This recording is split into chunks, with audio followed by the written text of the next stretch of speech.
Ryan Reynolds here for, I guess, my 100th Mint commercial. No. I mean, honestly, when I started this, I thought I only have to do like 4 of these. I mean, it's unlimited premium wireless for $15 a month. How are there still people paying 2 or 3 times that much? I'm sorry, I shouldn't be victim blaming here. Give it a try at mintmobile.com/save. Whenever you're ready. $45 upfront payment equivalent to $15 per month. New customers on first 3-month plan only. Taxes and fees extra. Speed slower above 40 gigabytes. See details. Today on CityCast Boise, we're still reeling after the big city coffee verdict against Boise State, and local family income topped $100,000 for the first time, but now our housing is less affordable than California. Plus, we found the best pumpkin coffee in the Treasure Valley. It's Friday, September 20th. I'm Lindsay Van Allen, and this is what Boise's talking about.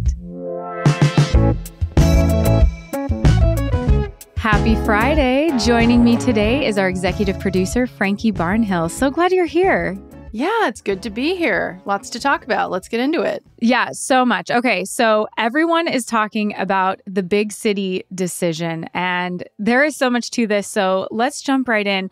Frankie, I am dying to know, what are your thoughts about this? Because I'm a little shook. So yeah, this verdict came down from the jury last Friday. So talking about it about a week later, but it was like late night on Friday. And this is a personal story. This is a political story. This spans like a lot of things, and it's gone on for 4 years, but I don't think it's over. It's still not over, is my take. So yeah, it's a lot to keep in mind. Like, how did we get here? How did this verdict come about? And I'm still chewing on it. There's a lot to think about with this. So part of this decision, it's not just about the jury decision for Big City Coffee. Yeah, in favor of Big City against Boise State. Yep. Yeah, ruling that they get $4 million.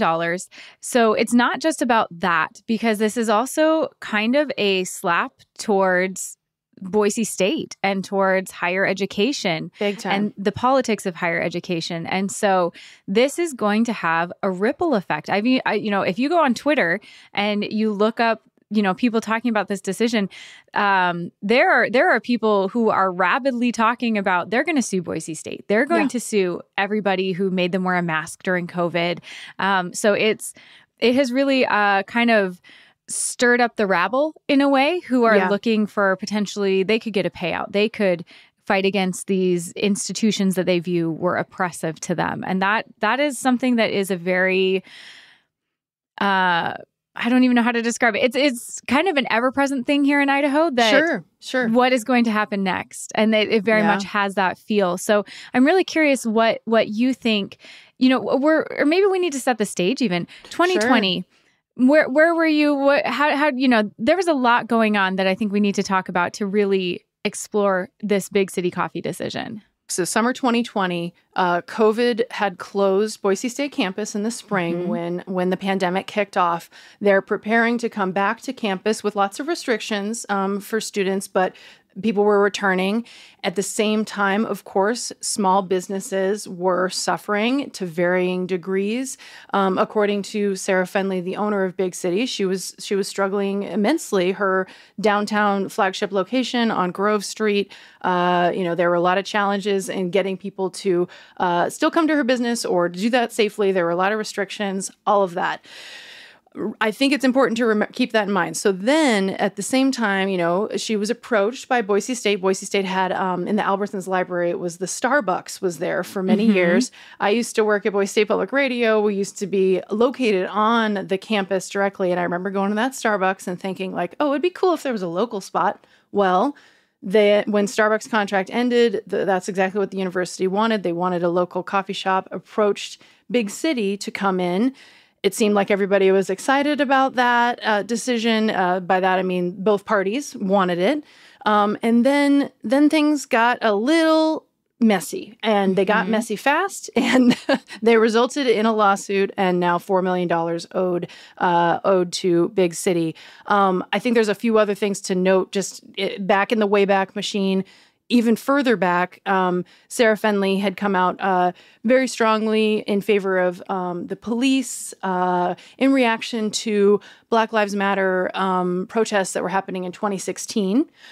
then in 2020, of course, after George Floyd was murdered in Minneapolis, Boise was one of many cities across the world that took part in protests. And of course, Boise State students were some of those folks who led protests around the city that summer. So that context, I think, like keeping those things in our brain at the same time. And Fenley was known for, displaying the thin blue line at her store. Her then fiance is a former Boise Police Department officer who was shot in the line of duty, lost his leg.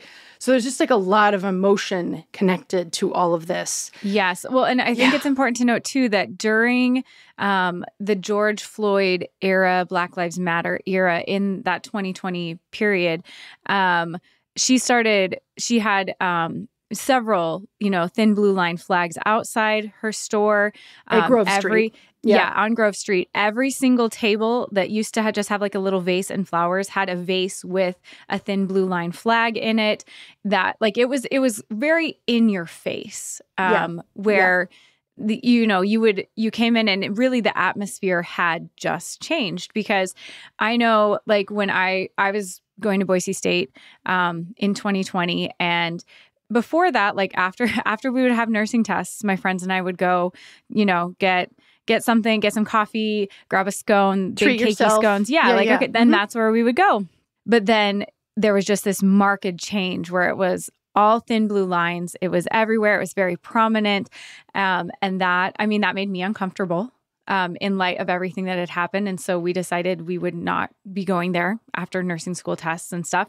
And pandemic stuff had really picked up. So all of that was happening. And then when that shop was opened on Boise State, there were people had a lot of feelings because of the strong political stance that she had taken. And so I know some nursing students felt some ways about it. I know different students of all different studies felt different, weren't not necessarily happy to have a shop that was being that political in the George Floyd era on campus. And so it really came down to what Fenley's lawyer really made the case of is these were just kids. These were kids who were complaining. I mean, I was 33 years old, so hardly a child, or let's see, 32. I don't know, something like that. I was in my 30s, hardly a child. Yeah. But like it came down to who had more First Amendment rights, the students or this business owner, and where are those lines at? And it really seems like the burden of proof was supposed to fall on Fenley. That I guess I'm very confused about the jury's decision, because the burden of proof was on Fenley to prove that she had been kicked out. Right. She was the one who brought the lawsuit, so she needs to really prove the case. And I've read every document. There is no proof of that. And all the write-ups say that there was no definitive, there's not an email, there's no smoking gun. Right. At no point did a Boise State admin write an email saying, we don't want you here anymore. We're telling you to leave right now. That did not come through in the trial. Exactly. What's also fascinating about this is that not only is Boise State owing $3 million after this jury decision, but the former vice president of student affairs, Leslie Webb, who no longer even works at Boise State, who was the person that students were coming to with their concerns, she personally owes $1 million. And the jury not only decided unanimously in favor of Fenley and against Boise State, but also decided how much was owed. I have so many questions. Will Boise State appeal is probably my number one question. It feels in some ways like they have to, because otherwise they're just kind of bowing to the pressure and this political stew. President Marlene Trump, the president of the university, she's been a lightning rod since when she first became president of the university in 2019. I don't know. Those are my questions right now. Absolutely. And this decision of First Amendment rights, I think that is on the line in a big way. Like, do students have First Amendment rights? What does What's that look like? What's the future of campus protests? What does that look like for students in the future? I'm definitely interested to see if they'll appeal. So this is a story that will continue to develop, continue to progress, and we will keep talking about it because there are so many layers to it. But yeah, it's almost every conversation I've had this week, somebody's like, okay, but big city. So that It is the talk of the town.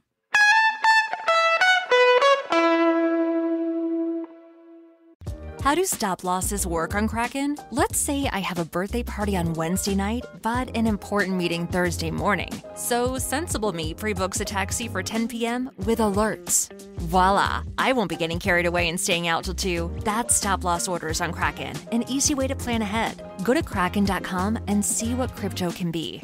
Not investment advice. Crypto trading involves risk of loss. Cryptocurrency services are provided to U.S. and U.S. territory customers by Payward Interactive Inc., PWI, DBA Kraken. View PWI's disclosures at kraken.com/legal/disclosures.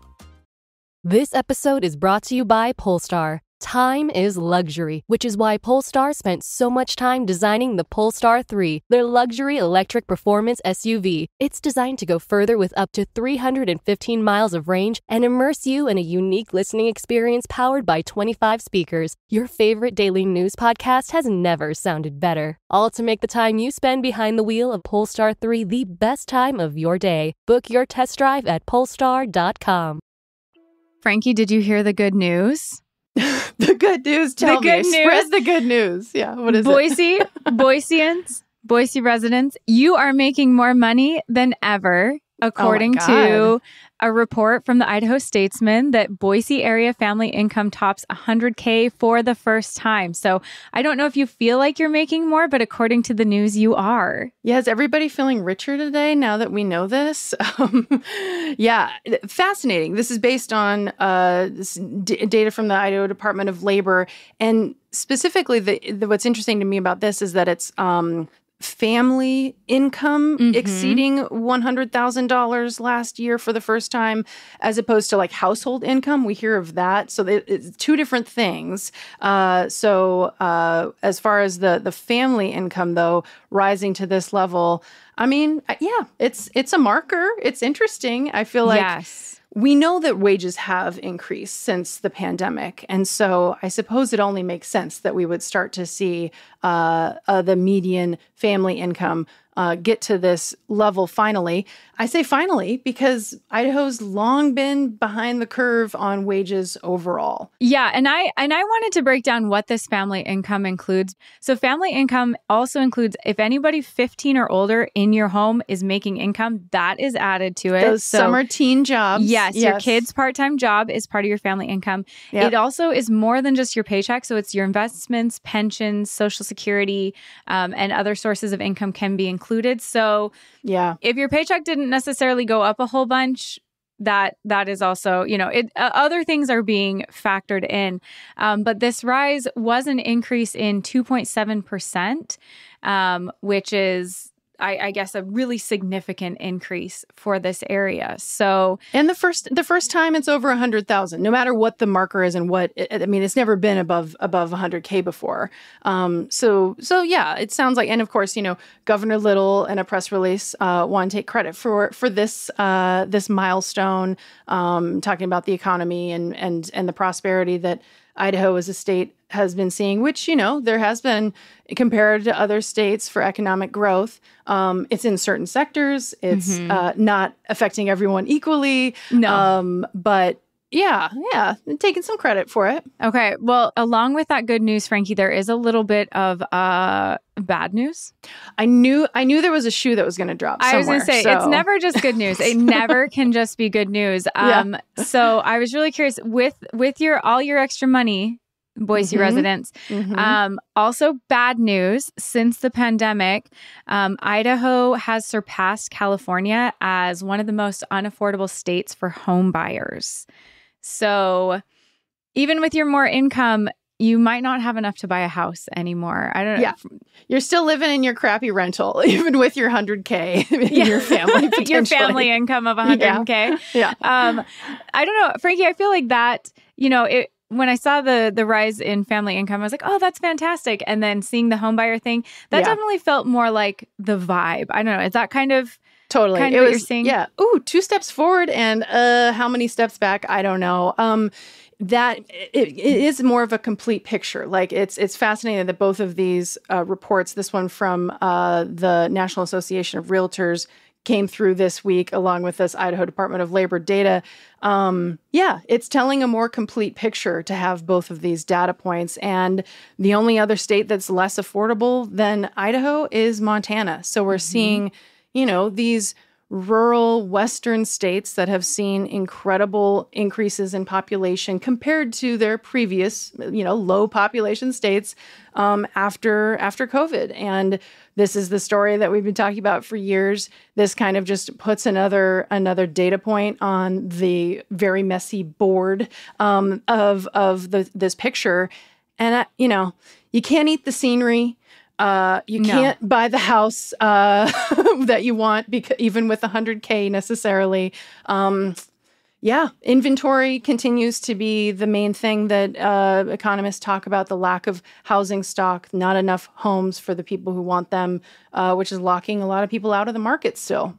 Yeah. And I thought it was really interesting in the article. They did talk about how an issue is that investors are gobbling up single family starter homes, and that is affecting people's ability to buy. They also talked about the fact that rents in this area are up 40%. So that was specific to Boise. Rents are up 40% since the beginning of the pandemic.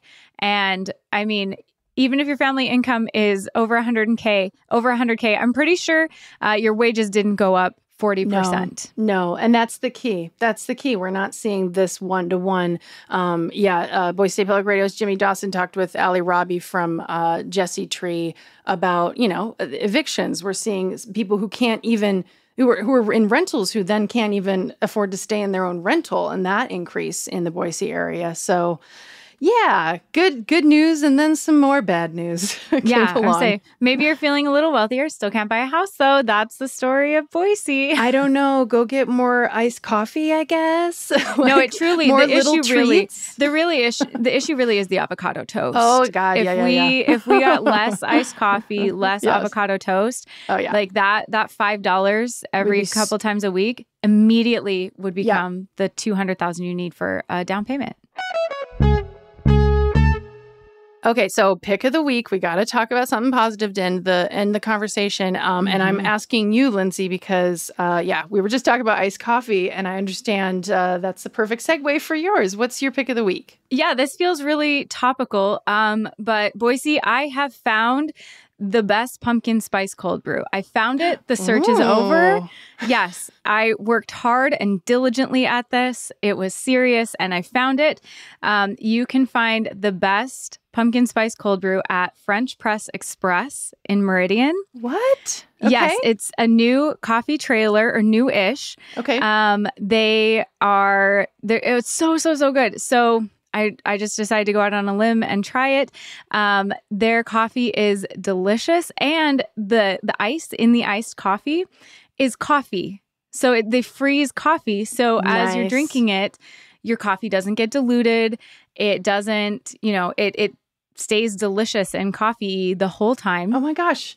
I'm going on their Instagram. So it's in it's like a converted camper van? Yeah. Is that what this is? And it's just it's on Meridian Road, and it's just such good coffee. I'm going to spend so much money I won't be able to buy a house in Boise, probably. But it is delicious. I've had a lot of pumpkin spice drinks recently, trying to find the best one.